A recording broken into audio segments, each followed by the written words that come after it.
My God, it sure is beautiful, don't you think? You know, God, that big, amorphous, ambiguous being that created the universe, the planet, and everything in it.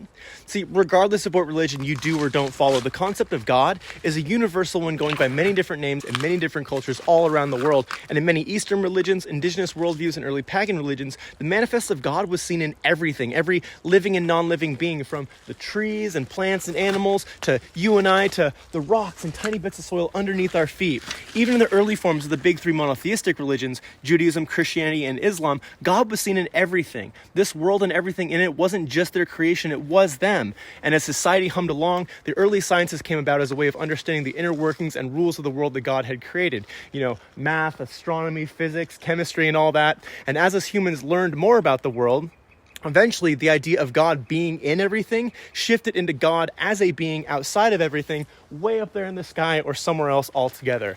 Made in God's image, us humans began to see ourselves apart from the world rather than a part of it, with all these things here, gifts from God for us to use to fulfill our desire. And thus, we began to commodify nature.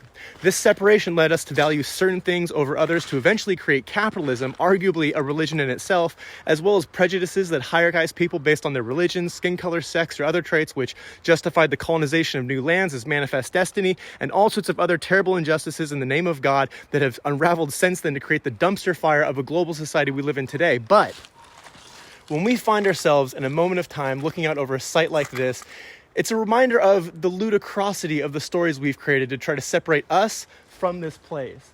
See, God isn't just up there in the sky. They're right here. They're in all of these plants and animals. They're in the rocks, all the human and non-human people, and me and you. All of this perpetually expanding outward as a series of molecules colliding off one another as remnants of the Big Bang billions of years later. You know, people dream about being able to ask God what the meaning of life is, unable to see that the answer is life itself. We are all relatives of these rocks and minerals that help birth life on this planet, from which we all have evolved through various evolutionary processes to be where we are today. You know, we are all family and we all have the right to live and exist here. And the more that we're able to get back to that original intent and meaning of these religions, then the easier it'll be for us all to find peace and happiness, to work together during tumultuous and changing times, to connect to each other and our place amongst these places, to steward these lands and waters to create a better future for all who follow in our footsteps. That, to me, is the meaning of life. And I think it's pretty beautiful, just like life itself.